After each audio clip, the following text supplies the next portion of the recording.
चलिए शुरू करते हैं, देखते हैं सबसे पहले रिजल्ट फर्स्ट ईयर का।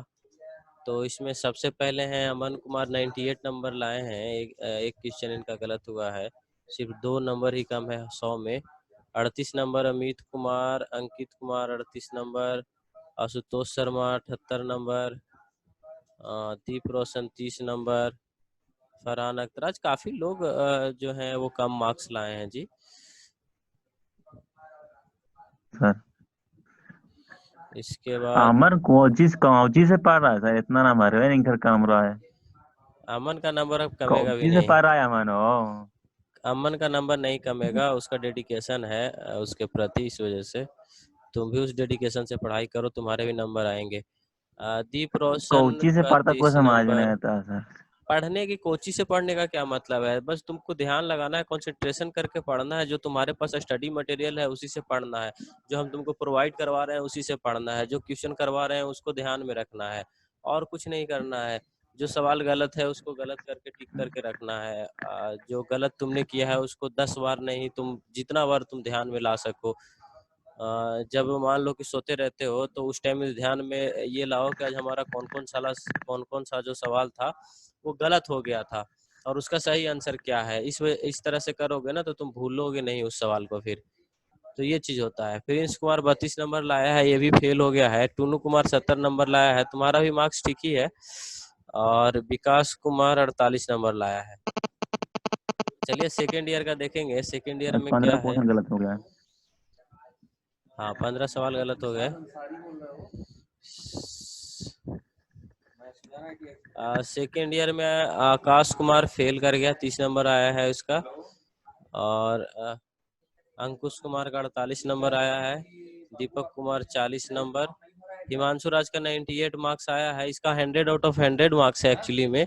एक सवाल सेकेंड ईयर में गलत डाला हुआ था, मीन्स ऑप्शन उसमें सही वाला था लेकिन गलत वाला आंसर ऑप्शन को आंसर कर दिया गया था, इस वजह से इसका वो है। नहीं तो इसका 100 में से 100 नंबर है, हमने अभी चेक किया था।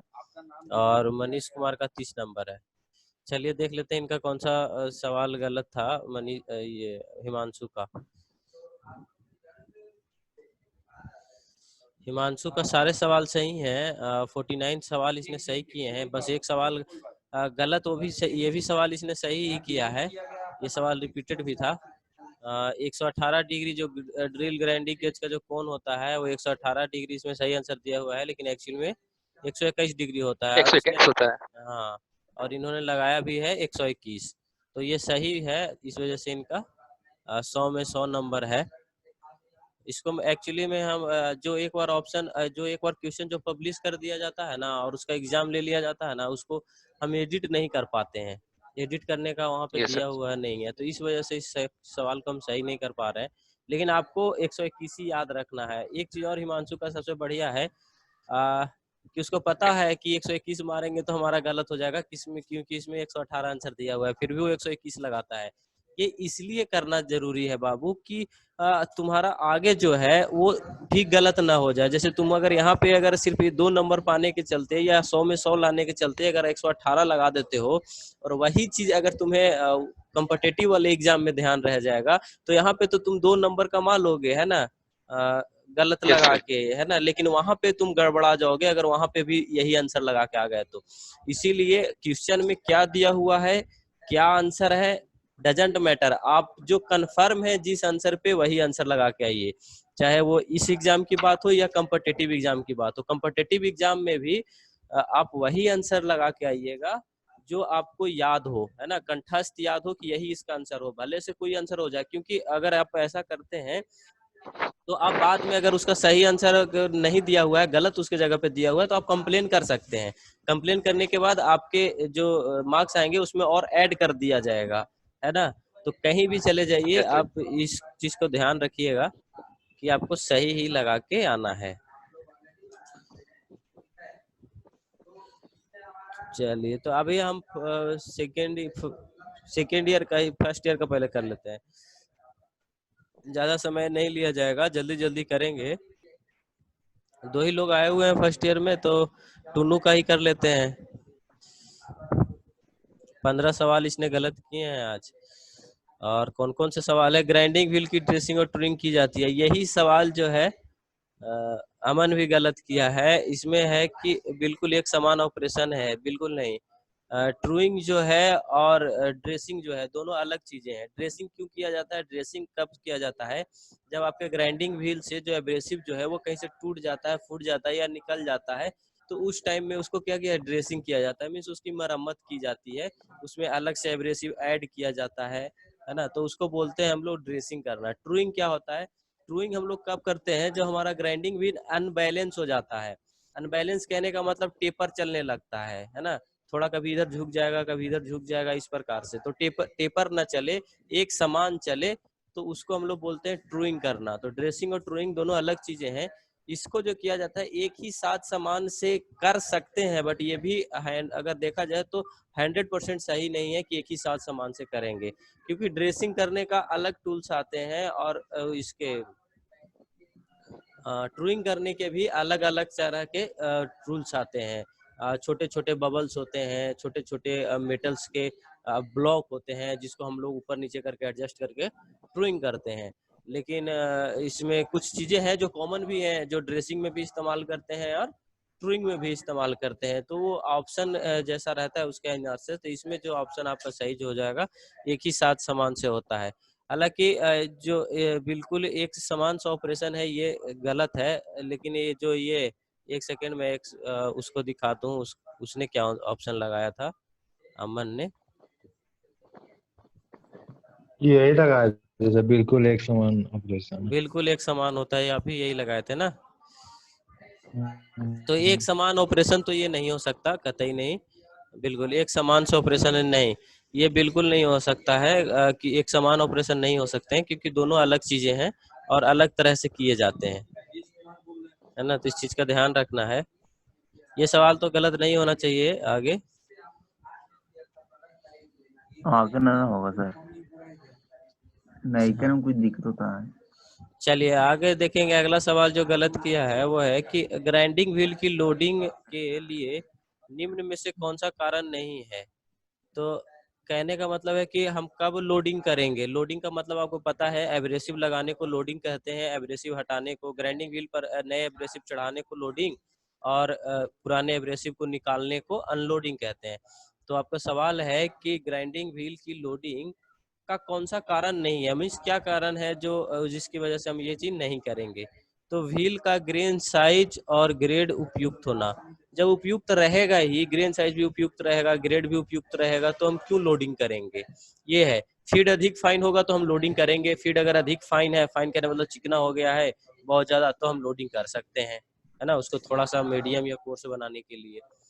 लेकिन ग्राइंडिंग व्हील का जब ग्रेन साइज और ग्रेड दोनों सही रहेगा तो हम नहीं करेंगे लोडिंग, उसका फिर कोई रीजन नहीं बन जाता है। अगला सवाल जो गलत है वो है कि ग्राइंडिंग फ्लूइड का प्रयोग किया जाता है। तो चिप्स को साफ करने के लिए नहीं, बिल्कुल नहीं, कोई नहीं। इसमें जितने भी ऑप्शन होंगे उसमें से कोई भी ऑप्शन नहीं होगा सही। एक इसका चीज, प्रयोग क्या होगा सर? हाँ, ठंडा करने के लिए। ठंडा करने के लिए, उसको जॉब को ठंडा करने के लिए, कूल करने के लिए, है ना। या फिर जो जॉब जो करते हैं, देखा होगा आपने, जब ग्राइंडिंग करते हैं तो जॉब जो है बहुत ज्यादा हीट हो जाता है ना। तो उसको ठंडा के लिए आपने देखा होगा, ग्राइंडिंग व्हील के बगल में एक जैसे छोटा सा डिब्बा लगा रहता है, उसमें पानी डाला हुआ रहता है। क्या करते हैं हम लोग, टूल्स को उसमें शार्प करते हैं, इसके बाद उसको पानी में डुबोते हैं, है ना। फिर शार्प करते हैं, फिर पानी में डुबोते हैं, क्योंकि बहुत ज्यादा हीटेड हो जाता है, तो उसको हम लोग कटिंग ग्राइंडिंग फ्लूइड का इस्तेमाल करते हैं, चिप्स को साफ करने के लिए नहीं। तो ये चीज है। एक चीज और है, टुन्नू, तुम्हारा सबसे गंदा आदत क्या है कि जब भी हम कुछ नए सवाल देते हैं तो तुम वो सारे के सारे सवाल गलत कर देते हो।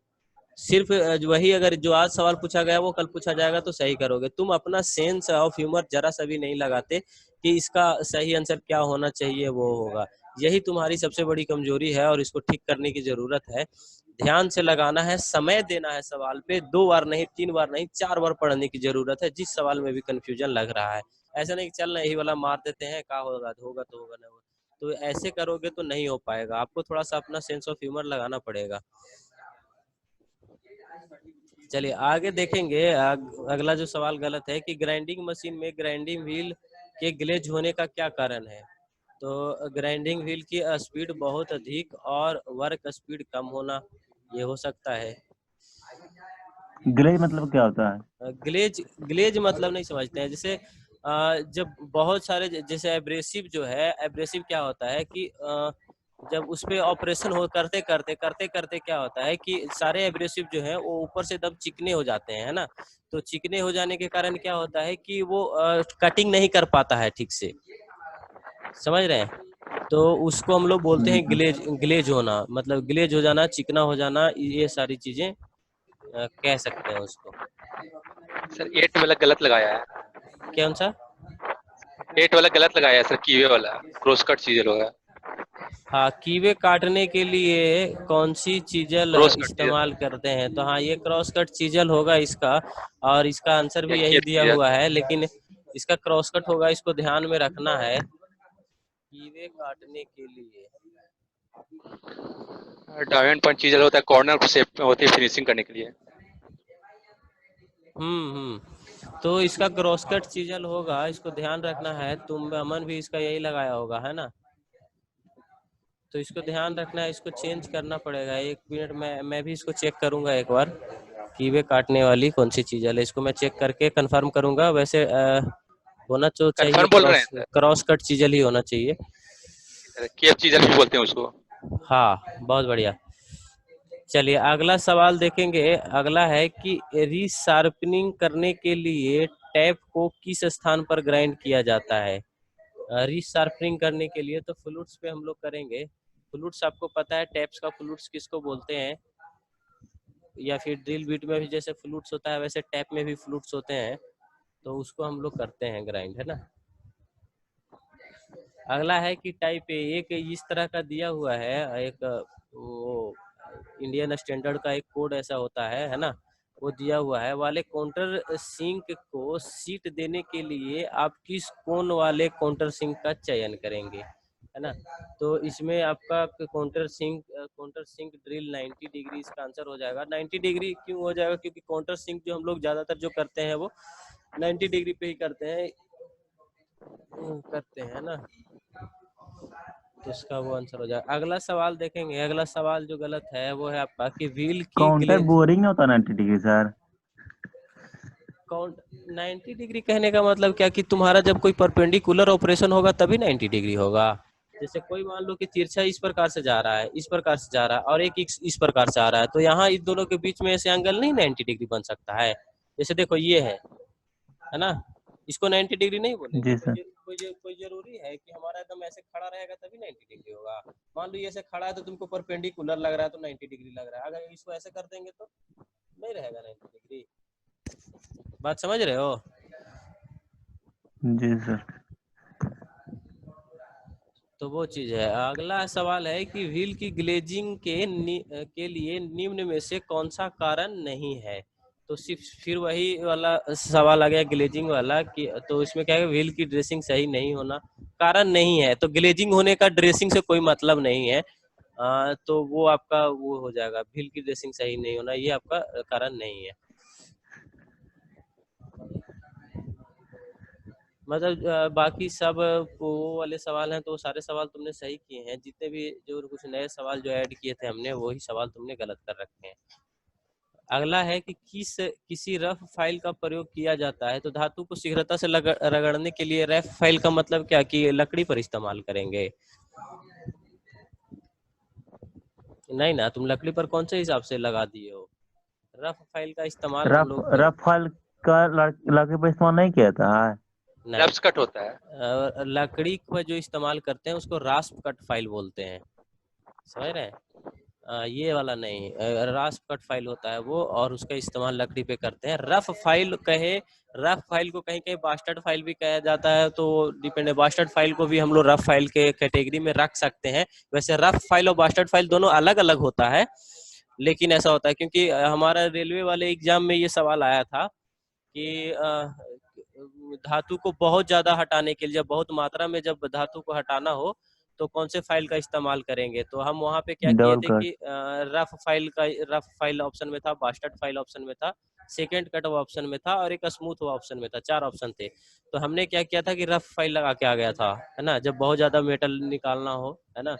तो किसका, या शीघ्रता से निकालना हो तो किसका इस्तेमाल करना, हम रफ फाइल लगा के आए थे। लेकिन वहाँ पे जब हमको कंक्लूजन मिला था बाद में, तो उसमें हमारा जो सही आंसर वो हमारा क्वेश्चन गलत कर दिया गया था, बस सर। और उसमें सही आंसर बास्टर्ड दिया हुआ था, है ना। तो ये चीज थोड़ा सा ध्यान रखने की जरूरत है। हालांकि इस पे हमने कंप्लेन किया था भी, लेकिन कोई सुनवाई नहीं हुआ था। तो कहीं कहीं रहता है बास्टर्ड, तो ध्यान देना है। लेकिन जब इस तरह बोले कि जब जल्दी से धातु को ज्यादा मात्रा में और शीघ्रता से निकालना हो तो रफ फाइल का ही इस्तेमाल करेंगे। आगे अगला सवाल जो गलत किया है आपने वो है कि किसी रिमर किए हुए होल में खराब फिनिशिंग आती है, निम्न में से इस दोष का कौन सा कारण है। अगर कोई रिमर का उसमें खराब फिनिशिंग आ रही है तो बोर किए हुए सुराख में अपर्याप्त रिमिंग अलाउंस। रिमिंग अलाउंस कहने का मतलब रिमिंग करने के लिए पर्याप्त जगह नहीं, या फिर उससे ज्यादा, जैसे रिमिंग का जो साइज है उससे अलग ही उसका मतलब उससे ज्यादा बड़ा होल हो, या कहीं पे ज्यादा बड़ा हो कहीं पे कम बड़ा हो। इस तरह के जब होता है स्थिति, तो रिमिंग जो है वो सरफेस फिनिश अच्छा नहीं कर पाते किसी होल का, तो ये हो सकता है। अगला है कि एक ट्विस्ट ड्रिल और जॉब पर रफ सुराख बनता है। कोई ट्विस्ट ड्रिल है वो जॉब पर रफ सुराख बनाता है, यानी कि रफ कहने का मतलब खुरदुरा टाइप का सुराख बनाता है, ज्यादा फिनिशिंग नहीं होता है। तो इसकी संभावित कारण क्या कौन सा हो सकता है। तो कटिंग स्पीड ज्यादा होना, कटिंग स्पीड बहुत ज्यादा होना, या फिर कटिंग स्पीड बहुत कम भी होना। ये दोनों चीजें हो सकती हैं, है ना। इसको जो है एक एक्यूरेट स्पीड चाहिए हर मेटल के लिए अलग अलग। कटिंग स्पीड या तो बहुत ज्यादा भी हो सकता है या फिर बहुत कम भी हो सकता है। दोनों स्थिति में आपका रफ सुराख बन सकता है।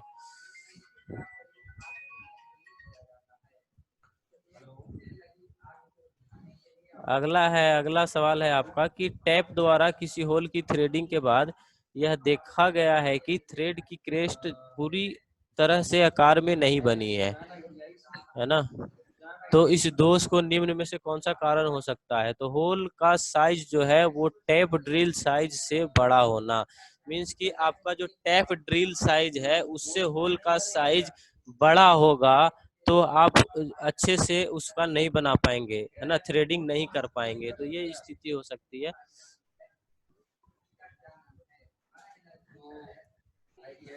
अगला है कि निम्न में से कौन सा लक्षण जो है विट्रीफाइड बॉन्ड के लिए है। विट्रीफाइड बॉन्ड के लिए है तो गीली और सूखी ग्राइंडिंग के लिए उपयुक्त होती है विट्रीफाइड बॉन्ड।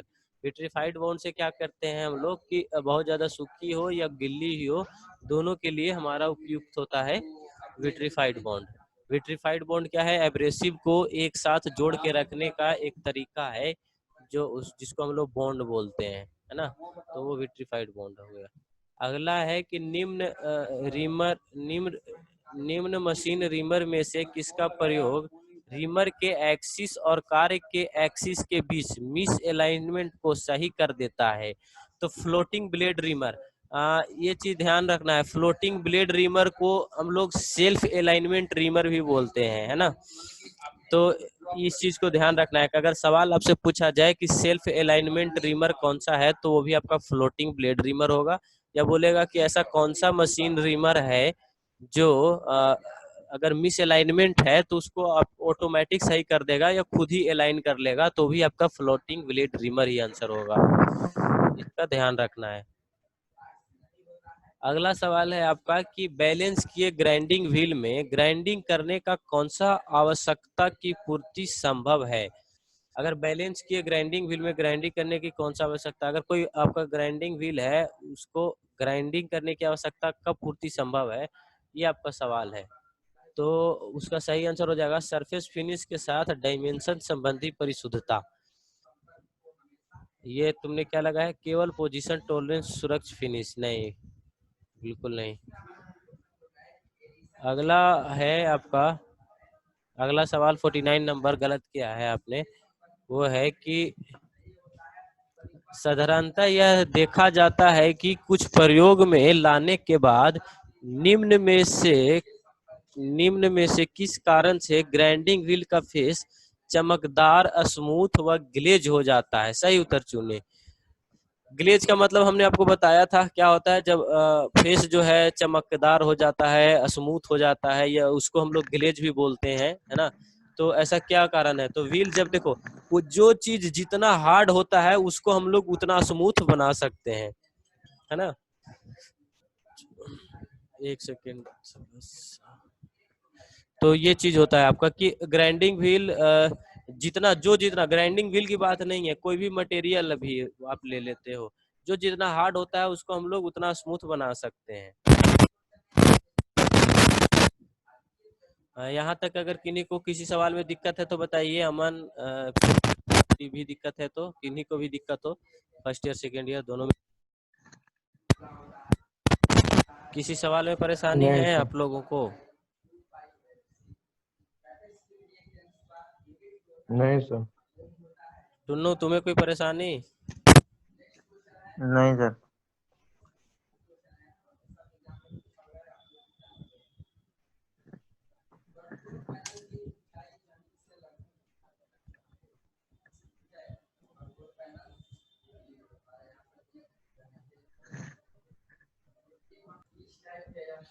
चलिए सेकेंड ईयर का करेंगे फटाक से। सेकेंड ईयर में किनका कर लें? दो ही लोग तो आए। अंशु का तो सारा सही ही है। अंकुश का कर लेते हैं। अंकुश है ना? अंकुश सुनाई दे रहा है? आवाज जा रहा है या फिर ऐसे ही बस? Yes sir. चलो बढ़िया।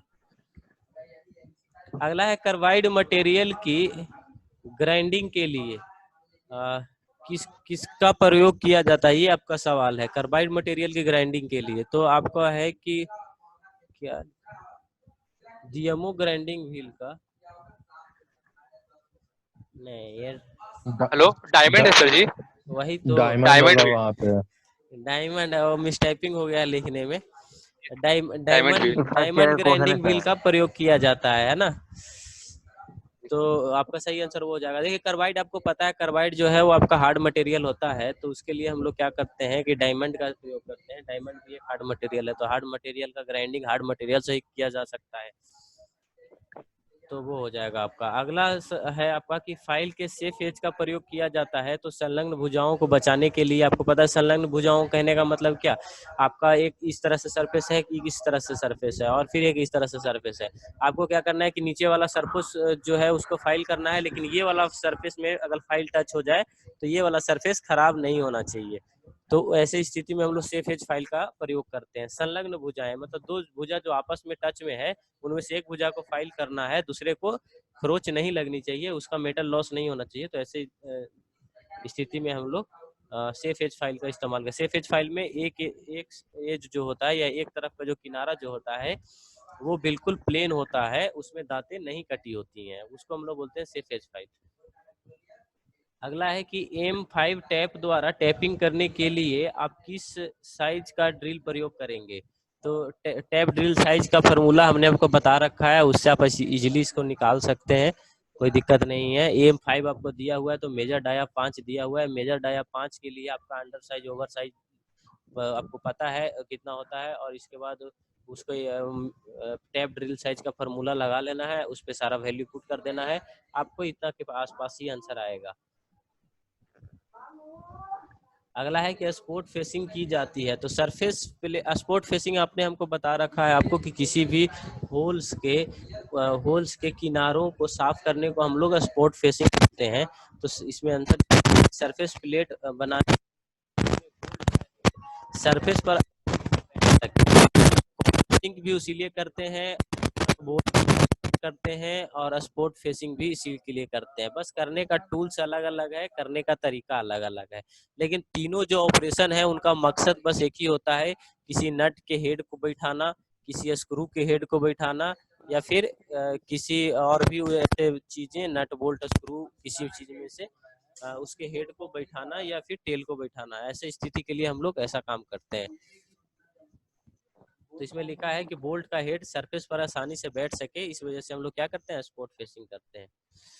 अगला सवाल गलत किया है कि एक हैंड रिमर है आपका 10 mm व्यास वाला, होल फिनिश करना है, और रिमिंग के लिए आवश्यक होल का साइज क्या होना चाहिए? तो वो भी टैप ड्रिल साइज ही फार्मूला लगेगा इसमें भी। इसमें बस ये है कि हैंड रिमर का दिया हुआ है इसमें। अगला है कि एनोडाइजिंग के लिए किस प्रकार की धातु का उपयोग किया जाता है? तो एल्यूमिनियम का किया जाता है एनोडाइजिंग के लिए। हाँ सही है। एल्युमिनियम का प्रयोग किया जाएगा एनोडाइजिंग के लिए। अगला आपका सवाल है 19 नंबर, जो गलत किया है वो है कि चिपिंग करते समय क्लियरेंस एंगल किसके बीच का कोण होता है। क्लियरेंस एंगल, तो आपको पता है क्लियरेंस एंगल कैसे बोलते हैं, टूल्स का निचली सरफेस और सरफेस के बीच के भाग को क्लियरेंस एंगल बोलते हैं, है ना। तो जॉब की वर्किंग सरफेस मतलब जिस जॉब पे आप काम कर रहे हैं उसका वर्किंग सरफेस, और कटिंग एज के बॉटम सरफेस, जो आप जिससे आपका कटिंग कर रहे हैं उसका बॉटम सरफेस। एक सेकेंड समय दीजिए।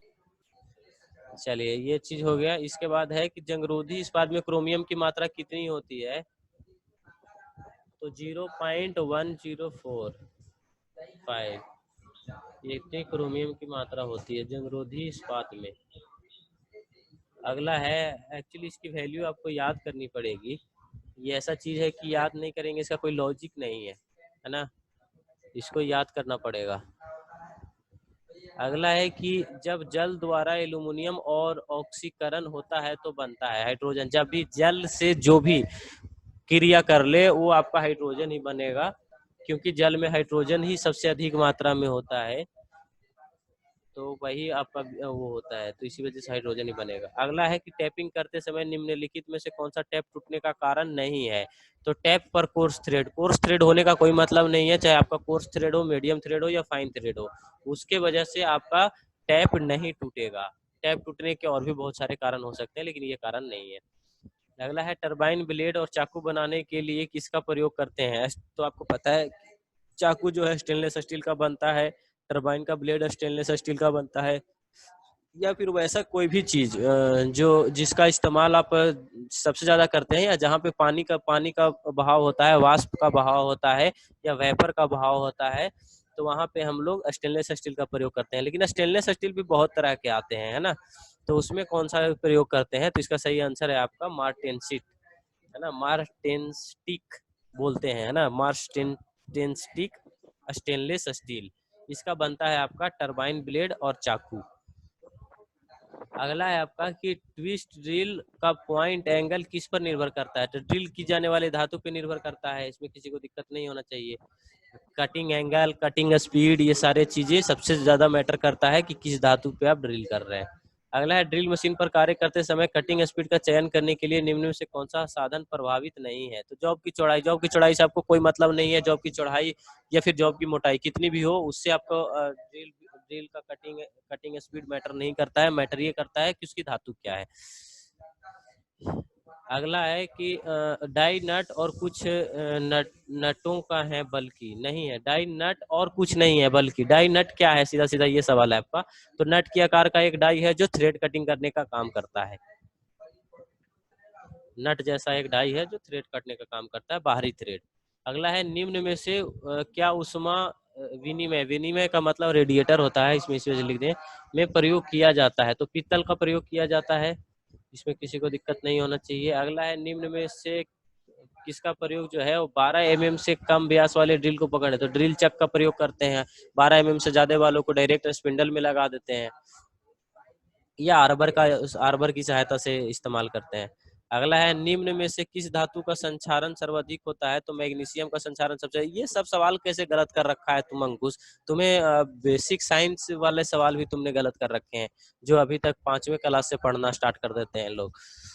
जैसे देखो ये चांदी है, बताओ तांबे की अपेक्षा अधिक चालकता किसमें होती है, ये भी सवाल पूछने वाली बात है कि चांदी में होती है। अगला है कि निम्न में से किस प्रक्रिया के दो चादरों को आपस में उच्च दबाव पर रोल अथवा दबाया जाता है, तो उसको क्लैडिंग बोलते हैं। अगला है निम्न में से किसको नोबेल नहीं माना जाता, इसमें 4 ऑप्शन जैसे दिए होंगे, सोना होगा, चांदी होगा, ग्रेफाइट होगा, टीना होगा, तो टीना आपको पता है जनरल चीज है, नोबेल चीज कहने का मतलब वो क्या, जो प्राकृतिक रूप से हमको नोबली मिला है ना, जो बहुत ज्यादा महंगा हो, है ना, कम कम कम मात्रा में हमारे पृथ्वी पर उपस्थित हो, उसको हम लोग बोलते हैं नोबेल चीज, है ना, तो वो हमारा टीन तो जनरल चीज है, टीन हमें बहुत ज्यादा उपलब्ध है, हमारे पृथ्वी पर भी बहुत ज्यादा है और सस्ता भी है, तो इसको हम नोबेल में नहीं रखते हैं। बाकी ग्रेफाइट, सोना, चांदी, हीरा, ये सब क्या है, हमारे नोबेल चीज है। अगला है निम्न में से कौन सी धातु बैटरी में प्रयोग की जाती है, तो शीशा। कॉपर का भी प्रयोग करते हैं, इस चीज में ध्यान दीजिएगा, लेकिन सबसे जो बहुल मात्रा में इसमें पूछने का तरीका, कॉपर का जो है वो हम लोग उसका इलेक्ट्रोड जो होता है वो हम लोग कॉपर का बनाते हैं या ग्रेफाइट का बनाते हैं, लेकिन जो बैटरी के अंदर जो सबसे ज़्यादा इस्तेमाल होता है वो शीशा का इस्तेमाल होता है, लेड का इस्तेमाल होता है, साथ खास करके संचायक बैटरी में। अगला सवाल है आपका कि निम्न में से कौन सा एल्यूमिनियम सुरक्षात्मक परत को तोड़कर धातु को संचारित कर सकता है? तो क्षारीय पदार्थ ऐसा कर सकता है। अगला है निम्न में से कौन सा कृत्रिम एब्रेसिव है? तो एल्यूमिनियम ऑक्साइड क्या है? कृत्रिम है आपका। एमरी पेपर प्राकृतिक है, डायमंड प्राकृतिक है, सैंड प्राकृतिक है, बाकी एल्यूमिनियम हो जाए या सिलिकॉन हो जाए ये सब। हाँ, ये सब क्या है आपके? सिलिकॉन एल्यूमिनियम क्या है? हाँ जी, क्या हिमांशु कुछ? No sir, no sir.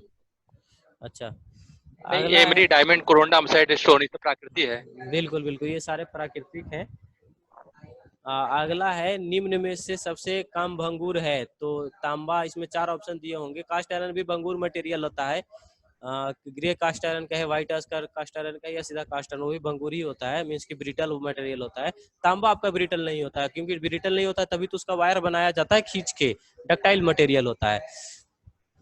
अगला है कि पतले सेक्शन वाली ट्यूब को काटने के लिए किस एक सा ब्लेड का? तो पतले ट्यूब यानी कि थिन वाले को हम लोग काटने के लिए फाइन ब्लेड का इस्तेमाल करते हैं, 0.8 mm वाले का। अगला है पहले से बने सुराख के सिरों को बेवलिंग करने के लिए काउंटर सिंकिंग कहते हैं हम लोग, है ना। बेवल करने के लिए पूछे तो काउंटर सिंकिंग बोलते हैं। अगर पूछे कि किसी नट का हेड जो हेक्सागोनली टाइप का है, हेक्सागोनल हेड है, और उसका जो इस तरह से चौड़ाई वाला नट है, और उसको बैठाने के लिए काउंटर बोर करेंगे। अगला सवाल आपने गलत दिया, शोल्डर का मुख्य घटक कौन सा है? तो टीन होता है शोल्डर का मुख्य घटक। चलिए, यहाँ तक किन्हीं को कोई परेशानी नहीं होनी चाहिए। सेकेंड ईयर में अगर किन्हीं को किसी सवाल में परेशानी है तो एक बार बताइए फटाक से, समय क्योंकि होने वाला है। नहीं सर। नहीं, चलिए बहुत बढ़िया, आज काफी बढ़िया है, लेकिन जिनका रिजल्ट अच्छा आ रहा है सिर्फ उन्हीं का आ रहा है। जो बच्चे नहीं अच्छा कर रहे हैं वो लोग हमेशा नहीं कर रहे हैं, तो ये बड़ा दिक्कत वाली बात है। इसको सुधारने की जरूरत है, और आपको इसको हर हाल में सुधारना ही पड़ेगा, नहीं तो कैसे काम चलेगा। और सबसे ज़्यादा दिक्कत तो इस बात की होती है कि आदमी इतना मेहनत करता है, और इसके बाद बच्चे एग्जाम देने में सिर्फ उनको 2 घंटे 1 घंटे का पेपर होता है, उसमें इतना ज़्यादा परेशानी होता है आप लोगों को।